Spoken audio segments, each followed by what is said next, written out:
אל תהיו אבל בעשן, מוניר. הכי טוב לא להיות בעשן, יש פה אסבסט, יש פה טרק. כן. תקיימו, שוט.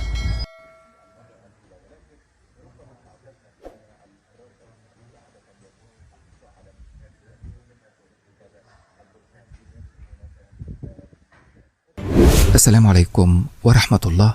تداولت وسائل إعلام عبرية مقاطع فيديو تظهر الدمار في ثكنة برانيت الإسرائيلية والتي استهدفت صباح اليوم الاثنين بصاروخي بركان من العيار الثقيل. وكان تبنى حزب الله في بيان إطلاق الصاروخين من جنوب لبنان معلنا أنهما أصابا بشكل مباشر الثكنة المستهدفة وهي مركز قيادة الفرقة 91 في الجيش الإسرائيلي.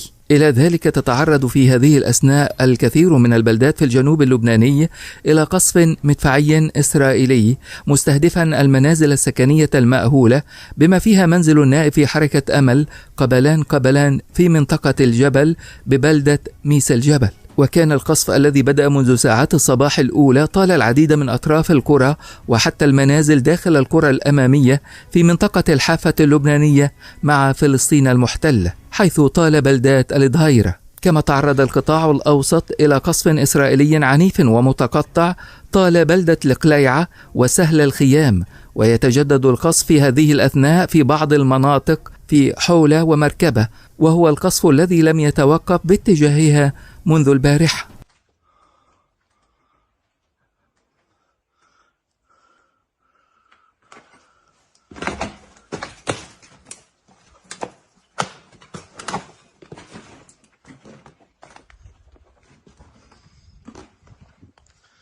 الظاهر حاج قذيفتين مش قذيفة واحدة.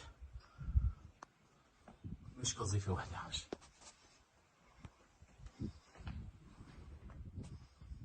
إلى ذلك أفادت بوابة أكسيوس نقلا عن مصادر بأن كبير المستشارين في البيت الأبيض عاموس هوشستاين وصل إلى إسرائيل للتفاوض مع السلطات الإسرائيلية لتلافي الحرب مع لبنان.